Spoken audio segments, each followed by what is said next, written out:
very good morning and a very warm welcome on behalf of Taiwan Tech Arena to our speakers, esteemed guests, and all of our audiences online and offline this morning. Welcome to TTA Entrepreneur Investor Salon. Okay, so to kick off this morning's program, we're very honored to have the Deputy Minister of the National and Science Technology Council, Dr. Chen Yizhuang, to give her opening remark.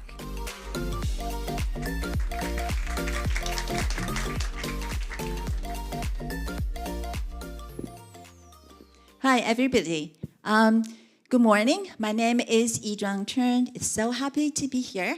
On behalf of NSTC, I would like to welcome you to this 10th episode of TTA activity. Now, for friends that are new to TTA, this is a very important organization established by NSTC 4 years ago, and with a very specific focus to establish and strengthen the ecosystem of startup. So by translating research into startup and by connecting the local companies to the global community, hopefully that will be able to have a really good environment for the development. Now, 2 years ago, TTA established this program, investor program, and we invite global important investors to share their connections, international connection, experiences, impact, and hopefully this would help our local company to succeed in the world. So today, the most important topic is pivot. Now, what is pivot? Changing your idea. Then for a new startup, what is changing idea strategy? What does that mean for a new company? So today, we're very lucky that we have a very good in-house partner, Studio 886, that would take us on the journey of how to pivot, how to change, when to change. So today we're also very happy to have Jameson, Teresa, Maros to share their experiences and knowledge with us. So without further ado, let's welcome our honorable guest. Okay. Thank you, Deputy Minister. Please remain on the stage for a group photo. So for this group of photo, may I also invite the Director General of NSTC, Dr. Andrea Hsu, to the stage. May I also invite the moderator of our event today, Jameson Hsu from 886 Studio. Next, the Vice President of NAR Labs, Dr. Lin Bo-wen, as well as the two panelists, Teresa Wong and Ramos Chang.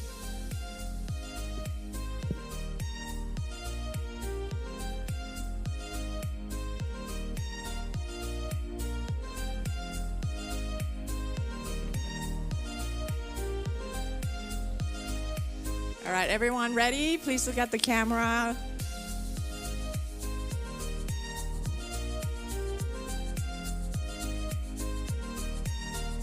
All right, one thumbs up.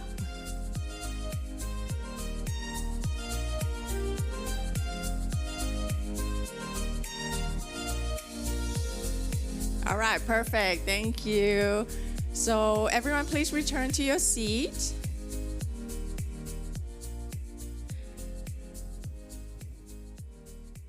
It is now my privilege to introduce to you the moderator of our event today.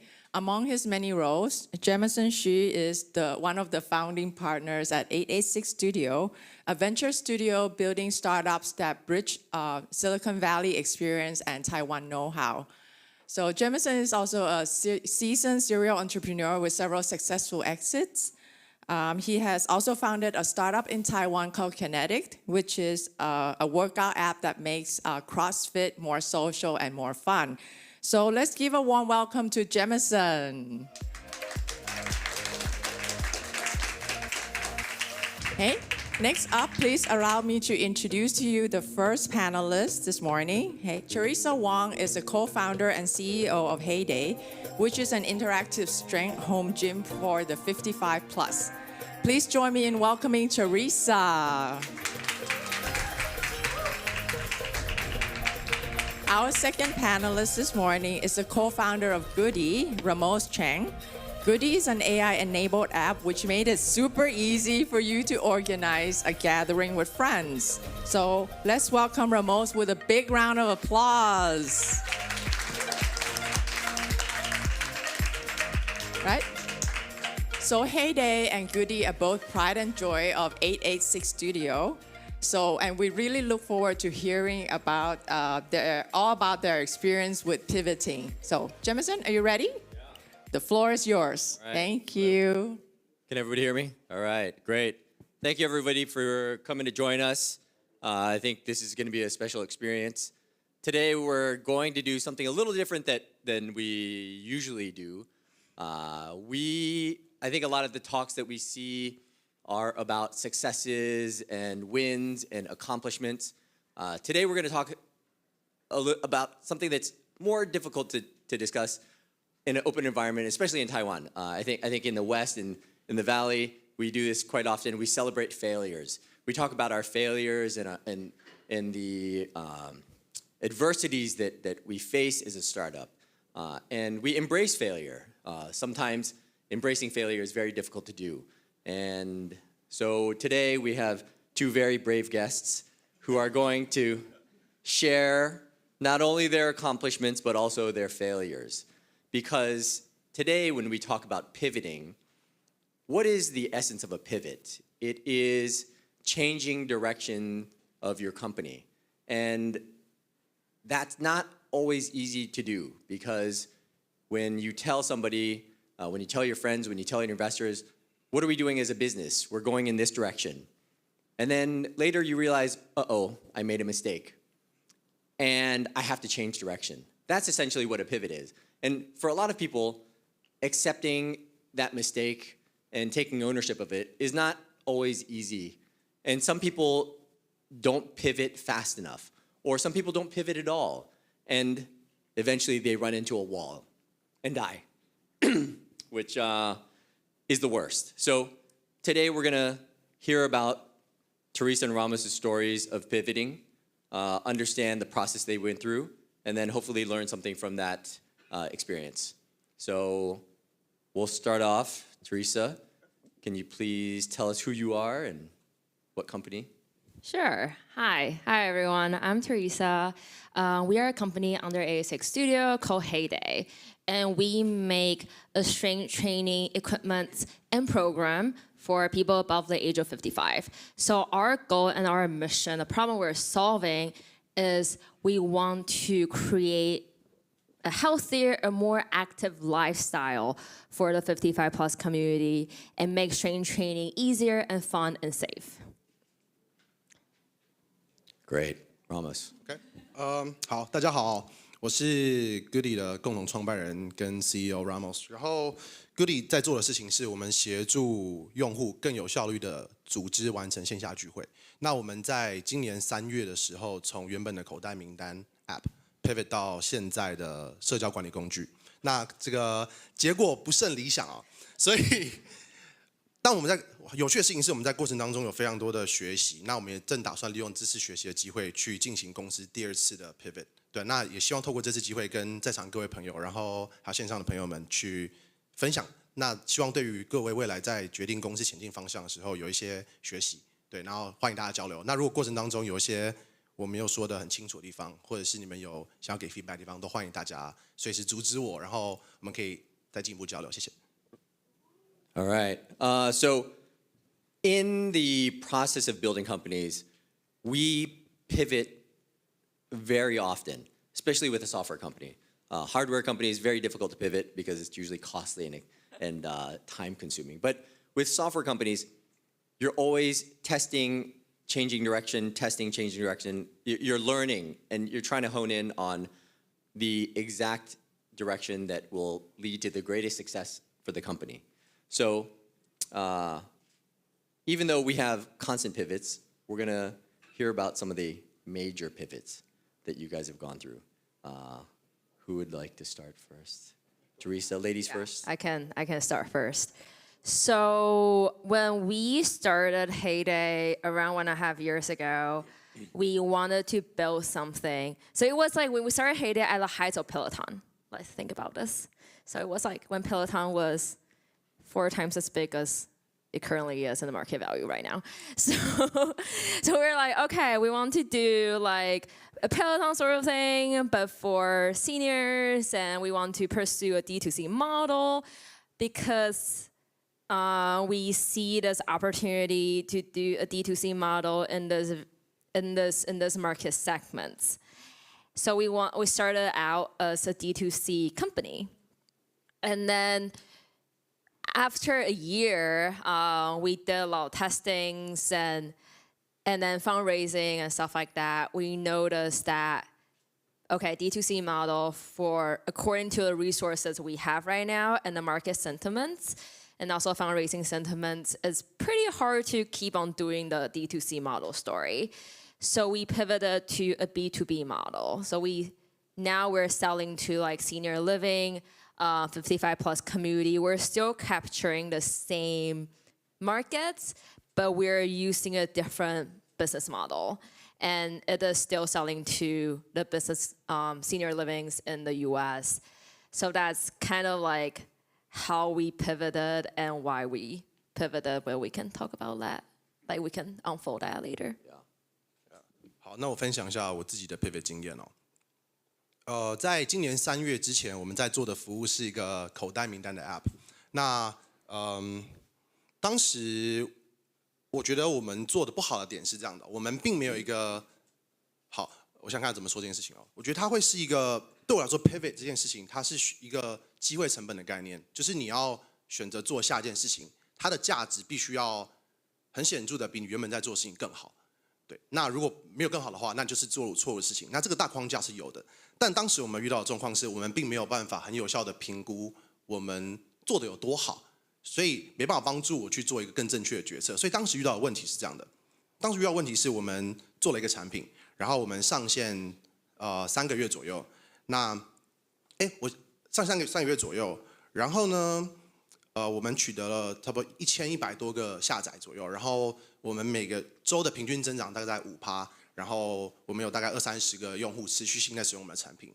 对，但我们当时并不知道这个数字是好还是坏，回头看起来觉得还行，但当时就觉得很差，因为我们我身为一个初次创业者，我眼中看到就只有 Facebook， 对不对？看到 Instagram， 然后那些超级大的东西，然后回看到自己就觉得好像很烂，对，所以当时没有办法很有效的评估我们到底做得多好。再来是我们对于我们的增长这件事情，并没有办法很有效知道说我们到底该做什么事情，可以换得怎样的增长，建立不起这个关联性。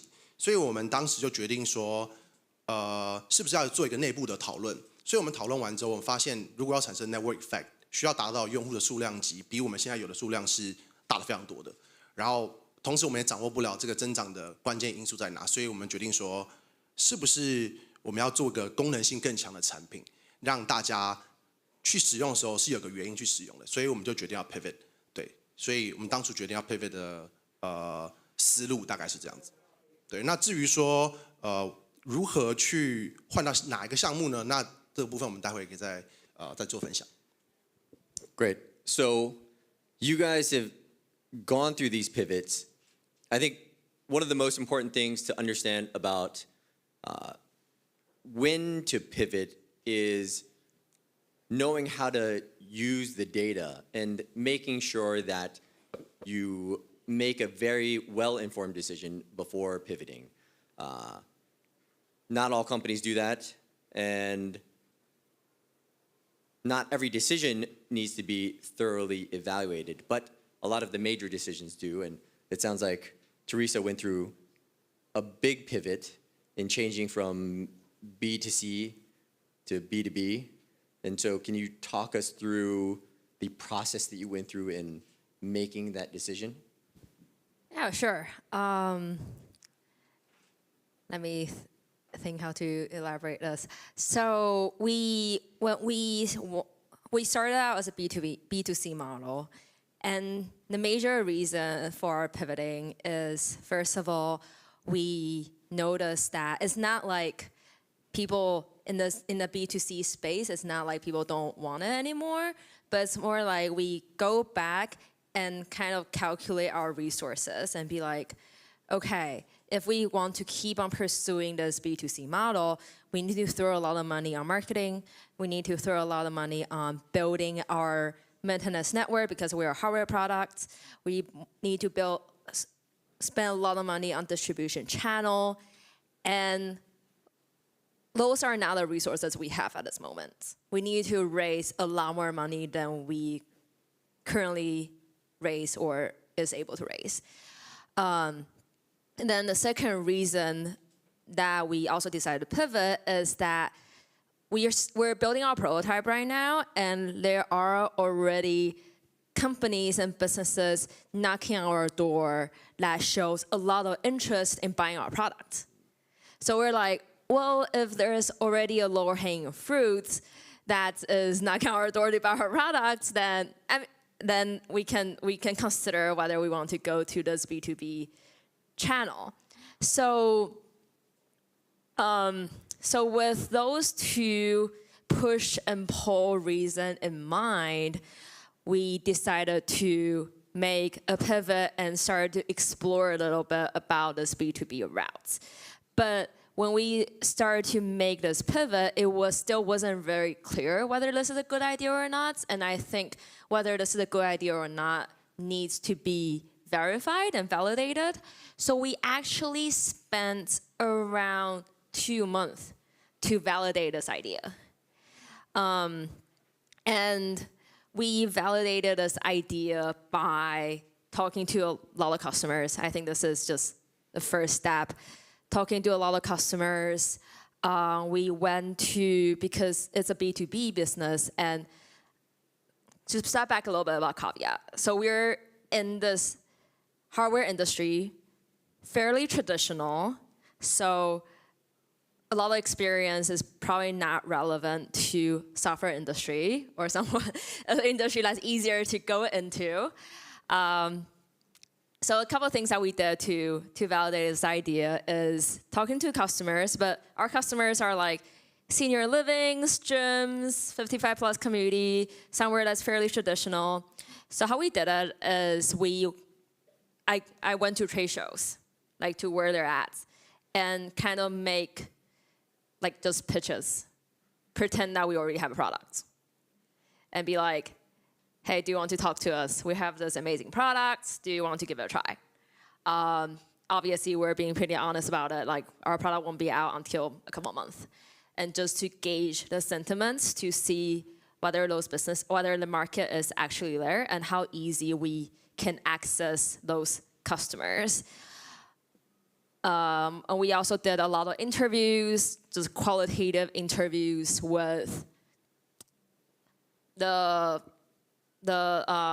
end users and also the decision makers of those businesses, and figuring out where the value chain, the distribution channel of those businesses, and kind of come back to us and see whether we have the kind of resources to make it happen. So I think those are two parts of how we evaluate. One part is to see whether the market is even there, just by making, pitches. And in the software world, you can, create fake Facebook ads fairly easily. Another thing is coming back to us and be like, hey, do we have what it takes to pivot? How much resources do we need from now to actually get this product out, to sell it to the hand of the customers, and do we have what it takes to do that? And those two answers are both a very strong yes for us. So that's why we made a pivot, or decided to make the pivot. That's great. Ramos, you've gone through the pivot. Right. Can you tell us some of the things you did well, things you did not do well? Okay. 所以这个问题是说，我们什么时候该做 pivot 这件事情？那对我来说，我会更倾向将这个问题拆成2块。第一块的问题是说，我应该要 pivot 吗？对。那第二个问题是说，如果我该要 pivot 的话，那什么时候做比较好？对。那我认为第二个问题其实比较简单。第二个问题就新创是一个资源非常稀缺、钱非常少、时间非常短的一个挑战。对，那所以如果你能够做出一个正确的判断，说我该要 pivot 之后，那时间点就会是越快越好，最好是马上。对，那所以第二个问题比较简单。好，那我们现在拉回到第一个问题哦。第一个问题是我该要 pivot 吗？对，我觉得这个问题是一个非常大、非常困难，而且非常主观跟客观都需要考量的一个问题。那主观来讲，你可以说我就是不爽做，我好累哦，我真的不行。好，那我们先不讨论，因为这个有百款原因。那客观来讲的话，其实有一些因素可以帮我们做考量。就像我刚刚前一段 session 前个问题提到的，就是说它是一个机会成本的一个思路，就是说我未来要做的事情是不是要比现在做得更好？对，那如果是这样的话，那我们要怎么样去评估我们在做的事情的价值是什么？然后跟评估未来的事情是什么？那在上一段当中，我已经提到说我们如何去评估过去做的事情。你需要的事情就是你要有足够的数字、足够的证据去判断说我现在做的东西到底有多好。那再来说，我要评估下一段我要做的事情它多有价值。那有些方式去做帮你做判断哦。例如说，你要去验证这个问题是否存在，这是非常重要的一个学习。因为其实很多时候对于很多新创人，包含我们自己曾经也犯过类似的错误，就是你先有一个要卖的产品，你才去找问题在哪里，然后开始有这个问题。就是你拿着这个钉子，拿着锤子的时候，你看什么都像钉子，就很多人都会陷入这样的一个困境当中。所以要如何很客观的去探索问题的存在与否，这件事情就非常非常重要。对，那你要试着抛弃自己的主观，去聆听用户，这件事情也是一个非常非常重要的一件事情。对啊，对啊。I think one of the greatest challenges in executing a pivot, not only just deciding to whether or not you should pivot, but then actually executing it, and depending on the size of the team, getting the team on board with the pivot is not always easy. Because for some companies, the people that joined the team signed up for a specific direction. And for a founder, it can sometimes be difficult to say, we need to change direction and why. So when you're small, it's obviously very easy. You and your founder say, okay, we're going to go in the other direction. But when you have a team involved, how do you go about that process? What are the challenges that you guys have faced? A lot. A lot of challenges. Because I think in a way, pivoting is kind of like admitting that, hey, like the old direction doesn't work, right? So you have to kind of take ownership. And it's not necessarily a failure, but like you do need to take some ownership of like why we need to change directions. So from this, so our pivoting is mostly about our business model, right? From B2B to B2C, from B2C to B2B, but it's not only about business model, it's also about the value proposition of the products, because you're essentially selling to a different set of customers. So I think we have just a little bit of background of our team. We have a team, including me, we have a team of 5 people. So how do we align those things? And here are some challenges that we face during pivoting. Is first of all, our market is in the US. But our product team is in Taiwan. They're in fact at TTA. So how do we actually get those information in the US, or how do I get this information in the US and communicate with our product team in Taiwan and make a compelling case to them of like, this is our target audience and this is why we should pivot. I think in itself is something that's pretty hard. And the thing I did wrong in pivoting in terms of those communication is that because pivoting is a time that is pretty messy, I would say. It's very uncertain. And when you convince there are 2 parts of pivoting, I think is very critical in team communication. One is when you decide to pivot. The second is what you're pivoting into. And when we were deciding to pivot, that was fairly easy because the evidence was there. There was literally like businesses knocking on our door, signing MOUs, wanting to buy our products. That's pretty obvious. Where we're pivoting into and what's a new value proposition to bring everyone on board. And that is something for us that's a little bit more difficult. So, and it was a messy period too. So what I didn't do well was that I wasn't very active and communicating a lot with my team. I kind of under-communicate in a way that what the market looks like, and now I wasn't really bringing on board with them on this whole journey of the thought process of finding a new direction. And I think as a founder, this is also a pretty hard thing to do, to bring the whole team on board in this discovery process, particularly when your market is something that is a little bit unfamiliar with the rest of your team. Yeah, and what we did, so how we ended up doing this was that my team was basically being like, hey, we are kind of in the dark. I know we're pivoting, but we don't exactly know what we're pivoting into. And you said this is a direction we're pivoting into, but we don't know why. Because we're in the process. So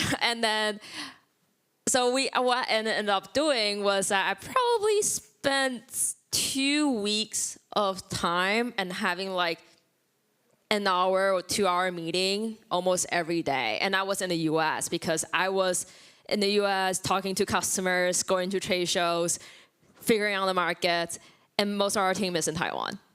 So I was probably spent 2 weeks of time having meetings with them and just going through everything I've learned, download all those informations, telling them, hey, those are the market segments, do as much as I can to communicate with my team of what the market looks like and discuss with them why we're going to this direction and why we're adopting this new value proposition and take their idea on board.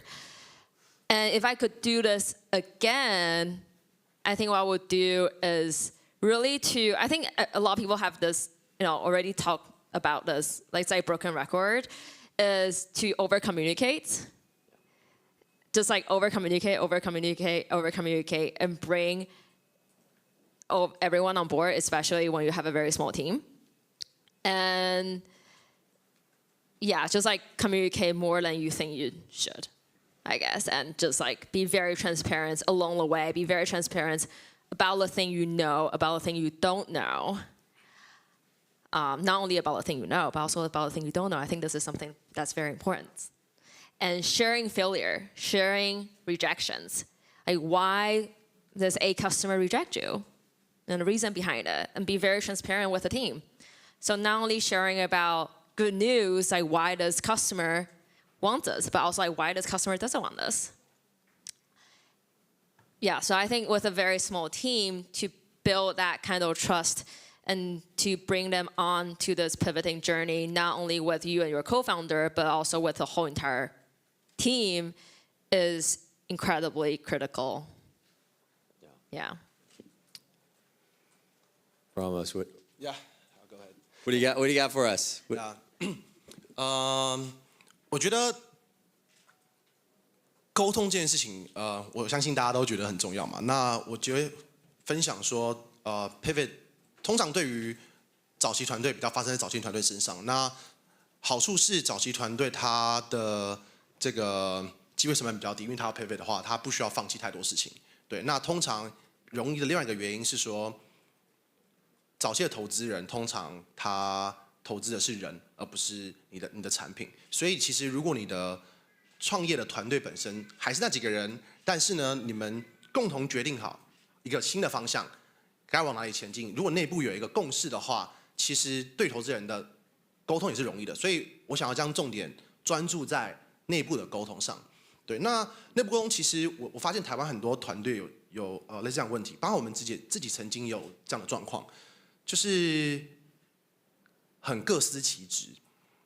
工程师会说啊，反正你把 spec 开给我就好了，我照 spec 写就好了。然后设计师会说啊，访纲我来写啦，这个问题我来列，反正你们做 business 的人，你就之后你看一看就好了。工程师你就照 spec 刻就好了。然后这样会产生一个很大的问题，就是内部的人都站在自己的立场说话。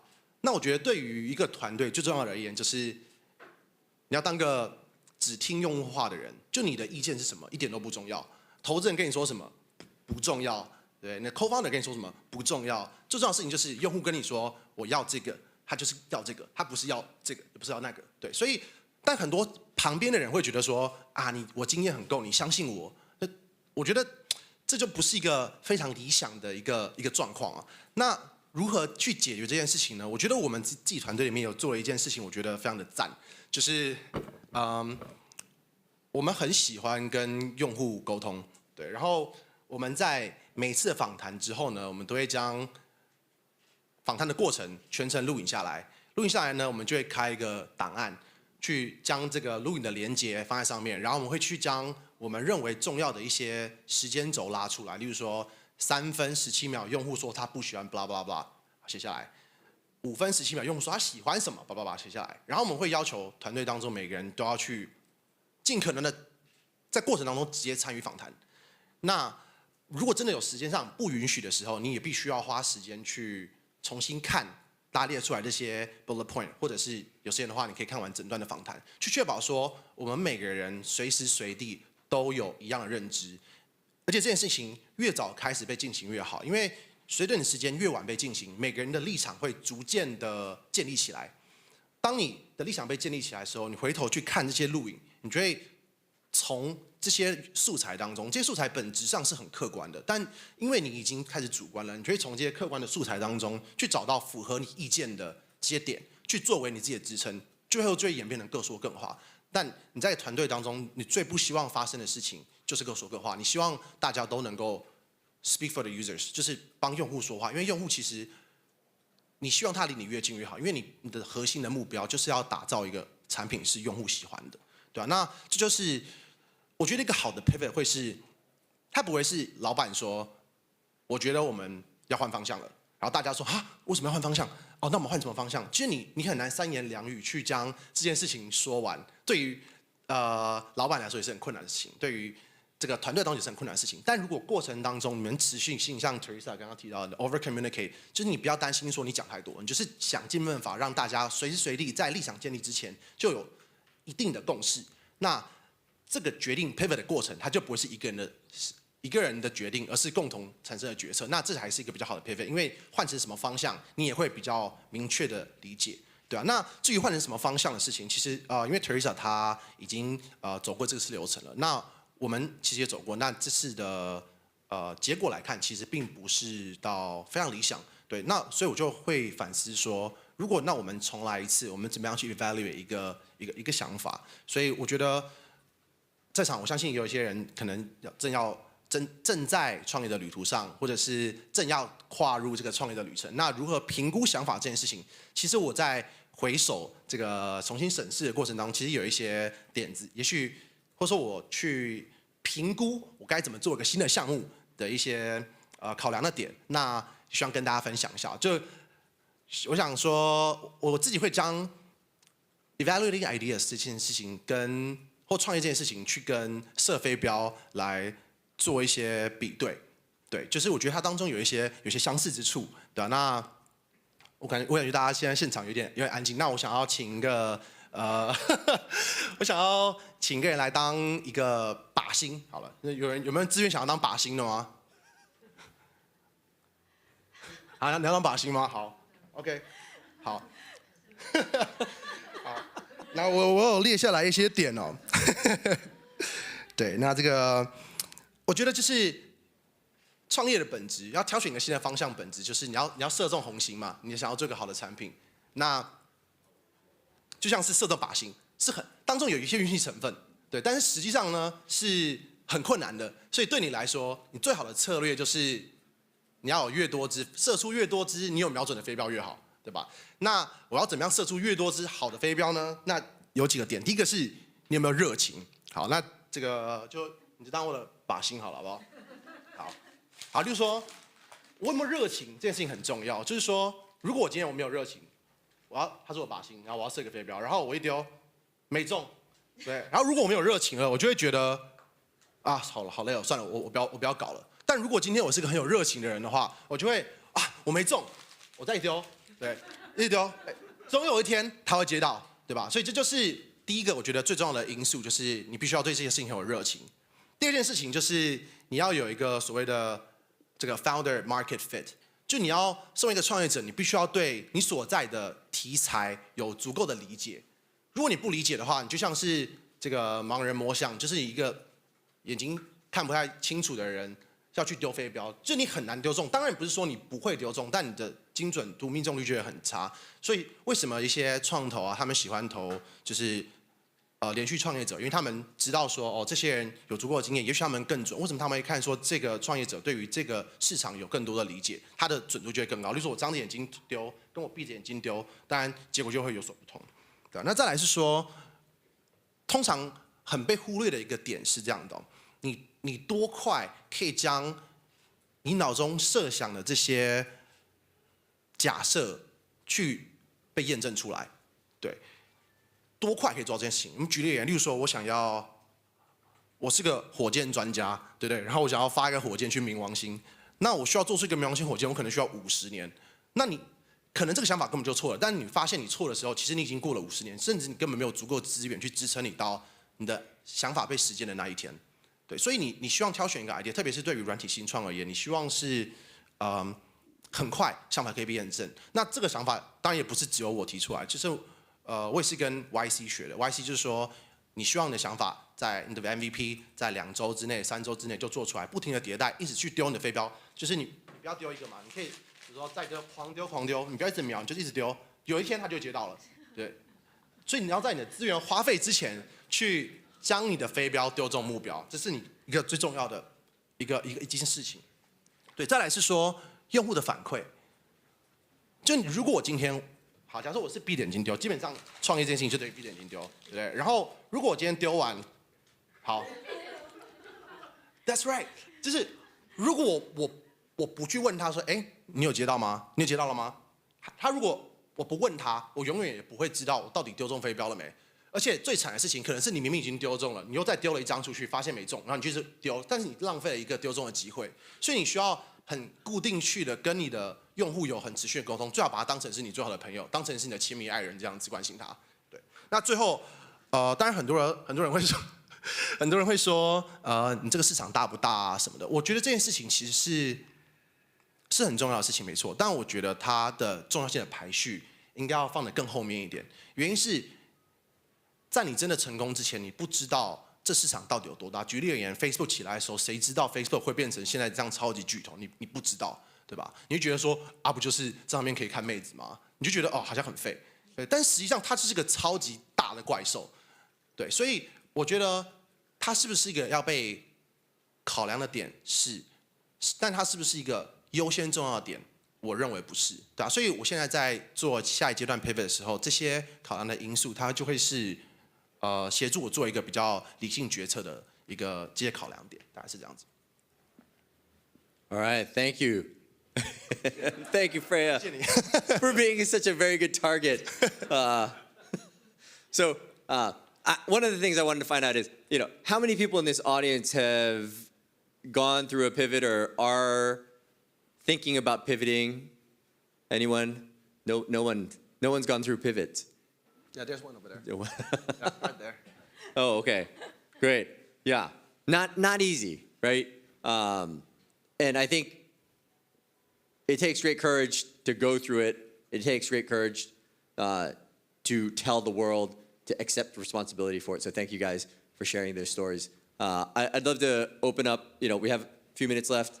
Open up the floor to questions. If anybody has anything that they want to ask our experienced pivoters.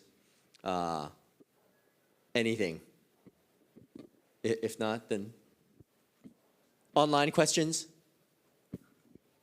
All right. So since today's discussion is both is bilingual, so please feel free to ask your questions in both Chinese and English. Don't be shy. This is a really rare experience. Do you have any questions online or questions from the audience? Okay, I have a question then. Now that you've gone through these pivots and are more accustomed to it than prior experience,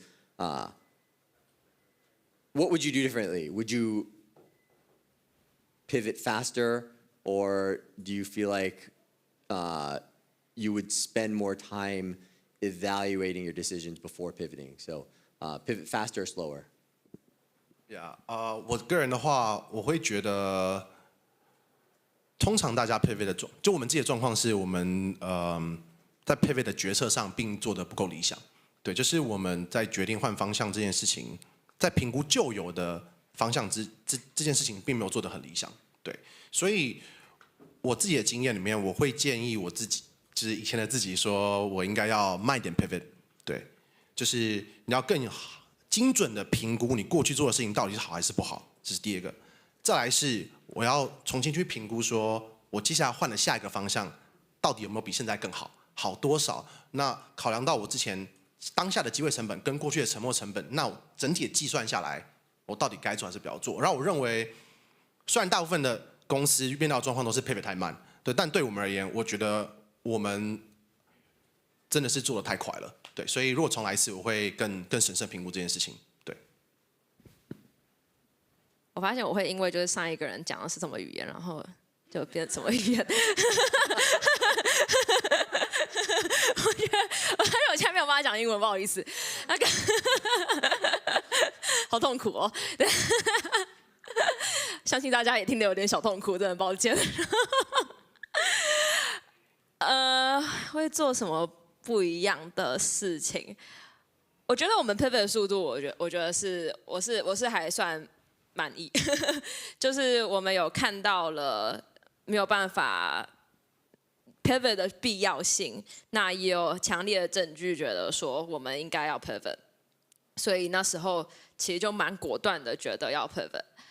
那假如再一次可以就是做得更好的话，就是团队之内的沟通，因为就像刚才说的，我们的 team 的产品蛮特别的事情是，我们是在台湾做美国市场的产品，所以意思也就是说，而且我们是做给年长者的产品，所以意思也就是说，我们自己团队内部就我们不是我们自己产品的用户，然后我们也不是在一个我们自己产品的市场里。那我相信，对于很多在台湾做国外市场的产品的人，应该都很有这样子的感受。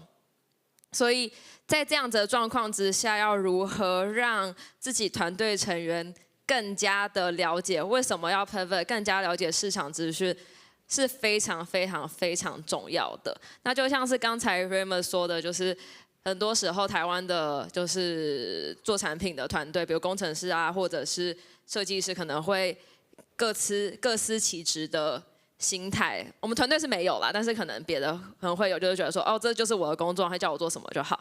但是其实以核心团队，假如只有5-6个人的话，其实让大家都知道说，就是都有在这一个 journey 上面，你就非常的透明的在这个 journey 上面跟大家在每一个时候都有做沟通，其实非常重要的啊。那另外一个我想要回应的是有关 Raymond 说的市场大小这件事情。其实我觉得我有点持相反意见，因为我们其实可能是我们自己的产品，其实市场大小这件事情其实蛮容易算出来的。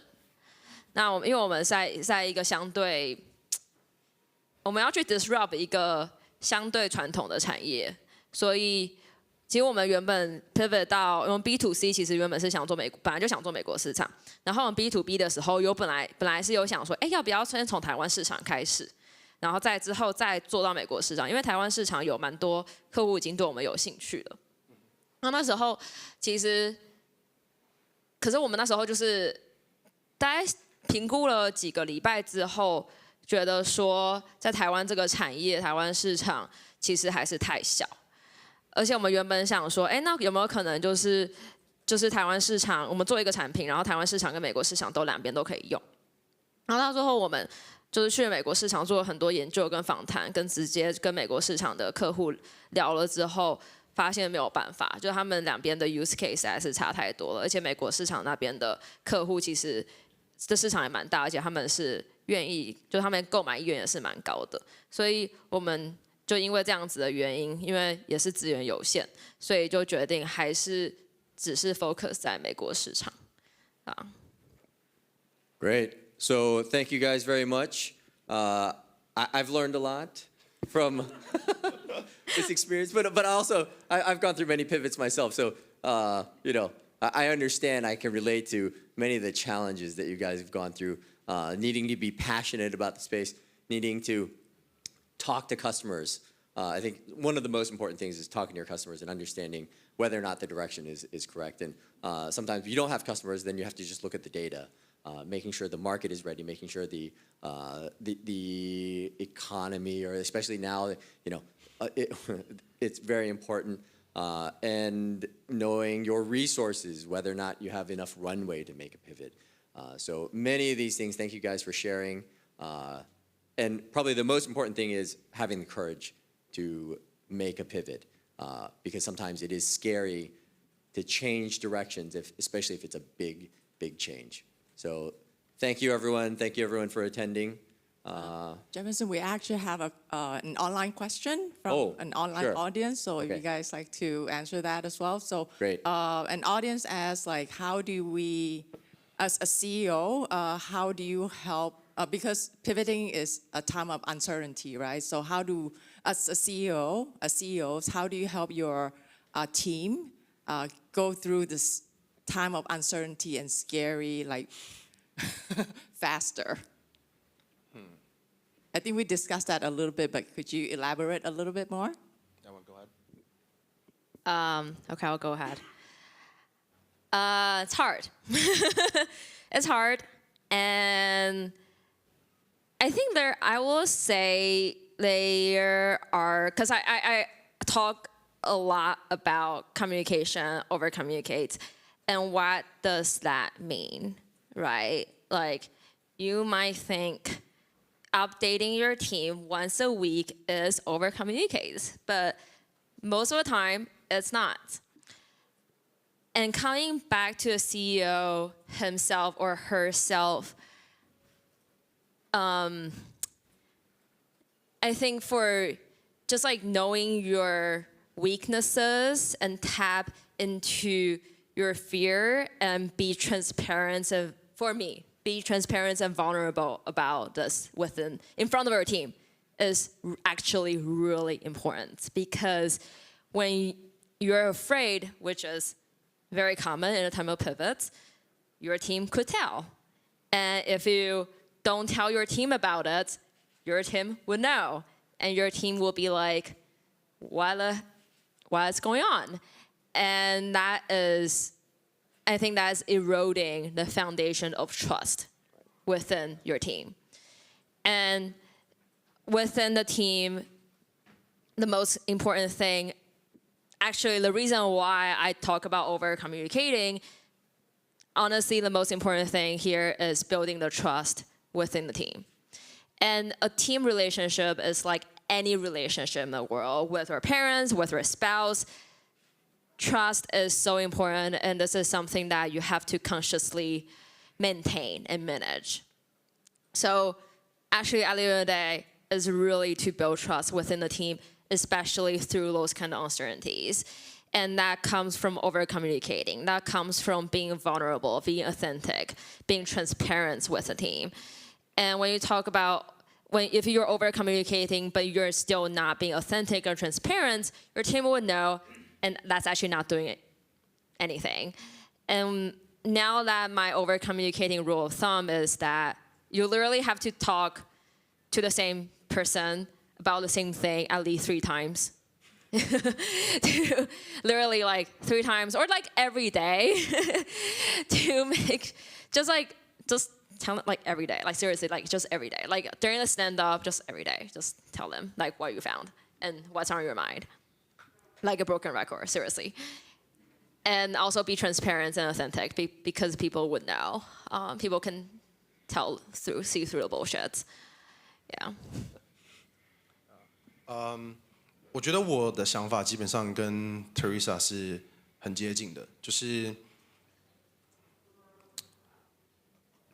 如果你在过程当中跟你的团队沟通是很无畅的，其实基本上你不会对于 pivot 这件事情有过多的紧张。当然你会有一定的紧张，就是说我们这方向该怎么做，但它其实比较是一个理性的紧张，理性的应该说理性的考量，这样说好，理性的考量，但很感性的紧张这件事情其实会比较少，对啊。那当然，这前提都建立在说你怎么去，当然你怎么挑选你的创业伙伴这件事情，我觉得是我非常幸运，曾经怎么讲，非常幸运，就我当初做得很好，然后挑了一个我觉得我很相信的人，然后所以我自己个人在面对这件事情上的困境是比较小的。再来是挑选正确的人，再来是如何去很有效的维持这个 trust， 就像说的一样，你不用担心你过度与你的团队沟通，因为你永远都不会过度沟通的，对啊。那当这两者都被建立起来，然后例如说像刚刚提到的，就是如果你去建立一些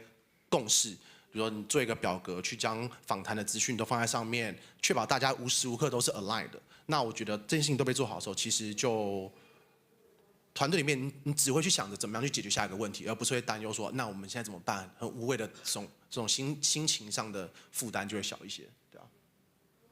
I think one more thing to add, above and beyond trust and transparency, is accountability. A CEO, a founder, must always have accountability and take responsibility for the decisions, the good and the bad.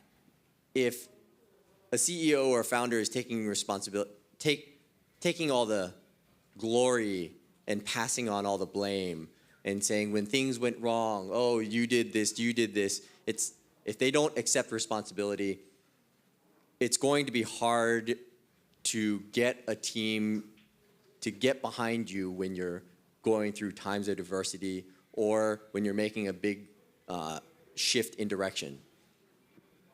I think we're seeing this with Twitter. Elon Musk is having to go through big changes, and he really hasn't had the time to develop the trust, the accountability, the relationship that he has, and we're seeing we get to see a very public display of team revolt, which is all fun for us to watch, but never fun for us to go through. Okay, so just to double check, do we have any other questions from the audience? Yes?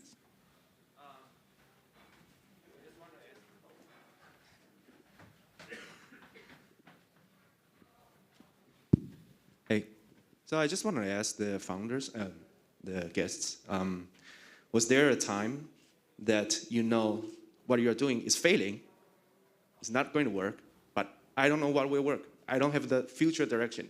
Unlike, like Teresa said, oh, already there are people knocking doors, so okay, that's the natural shift. But was there a time or in any of your experiences that even that is unknown? And can you talk about that kind of experience and how do you go through that? Yeah. I could definitely address that. Thank you. 针对我们当时的情况是这样的，就是我们决定要换方向了，对，但要换什么方向呢？其实我个人是秉持着一个好，我们来找一个问题来做，但当时我心中没有半点问题，就觉得除了我当下很穷之外，我没有什么其他问题。那很穷这件事情也不是一时半刻间可以解决的，对，所以我选择的方式是说好，那我听听看一些身旁我相信的人，然后他们也聪明的人，他们有什么想法这样子。所以当时我们决定要转换到现在的方向，就是我们去协助用户去组织线下的这些聚会，因为线下聚会其实会经历很多很麻烦的事情，例如说你要先传讯息给你的朋友们说，哎，什么时候要约一下，然后通常就没有下文了。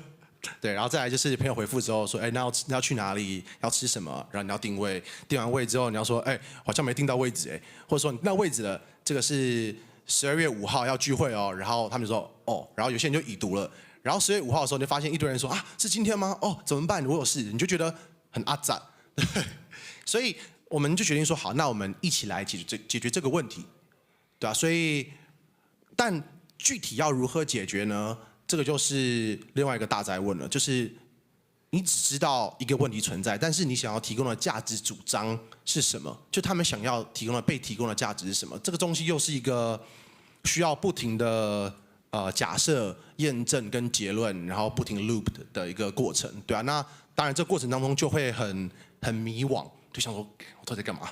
对，但就是你要选择。就是如果你选择创业这条路的话，那你就是必须知道，你就会在一群黑暗当中摸着墙壁前进。然后你在挑选伙伴的时候，你要选那个你蒙着眼睛，你相信他，然后往前走，你会觉得 OK 的人。对，那你就要接受，因为如果你喜欢在这个光明下前进的话，那当然是公司上班最爽嘛，去这个Facebook 啊、Instagram 啊上班，就是钱爽爽拿。但是如果你要创业的话，它就是一条摸黑前进的路，摸着石子过河的路。所以，对，是 get used to it 。我觉得这边我想要就是稍微简短的讲一下，因为我们其实之前有想过要 pivot， 是因为我们做硬体嘛，那做硬体就是 hardware is hard， 这是一个想不开的一条路，这样子。对，所以我们刚开始的时候有想说，啊，那我们要不要做个软体好了？为什么要做硬体呢？人生好难哦。然后，所以我们那时候有想说，那要不要我们来 explore 一下软体这条路好了。所以我们那时候就 drop 了很多，我们就 drop 了 Facebook ads， 有硬体也有软体，产品都一模一样，就是产品的 value proposition 全部一模一样，设定的东西全部一模一样，到最后还是硬体胜出。我们就是摸摸鼻子说，好吧，那我们继续来做硬体。但是有关于刚才您说的这一个点是，我会觉得when you feel like your product is failing, it couldn't be everything is failing. 就是you will have some learnings, right? Like probably the market is still there, but it's just not its product. Or maybe market's there, the product is semi-okay, 然后你可能 product 有10个 feature, 然后有一个 feature 大家很喜欢，就是 there must be something that works. So what I would say is to lean on the thing that works and expand the thing that works. So for example, in our case is 我们那时候觉得不知道软体还是硬体，但是我们知道这个市场是在的。然后这个市场的这个 value proposition 也是 OK 的，但是我们那时候还没有那么确定产品，大概是1年前的事情，所以我们还是锁定这个市场，但是去试试看不同的产品，对吧？ Okay, any other questions? We have time for one last question. Okay, so if not, let's give our moderator and our panelists a big round of applause for their insightful panel discussion. And before we part, I want to thank all our Facebook friends for tuning in online.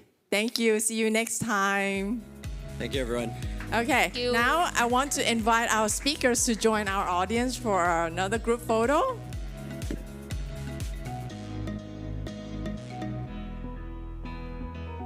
Yes, you can take your mask off temporarily. Would everyone like to join in for a big group photo? Don't be shy.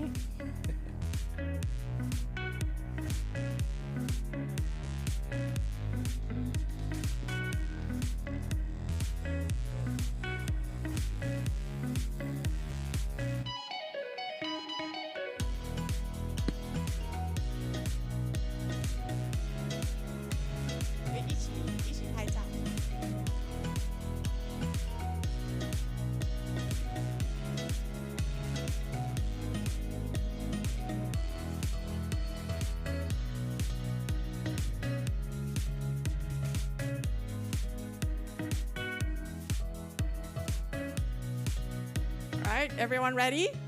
Let's give you guys a couple more minutes. Okay, all right. Please look at the camera. Please remove your mask so we can see your beautiful smiles.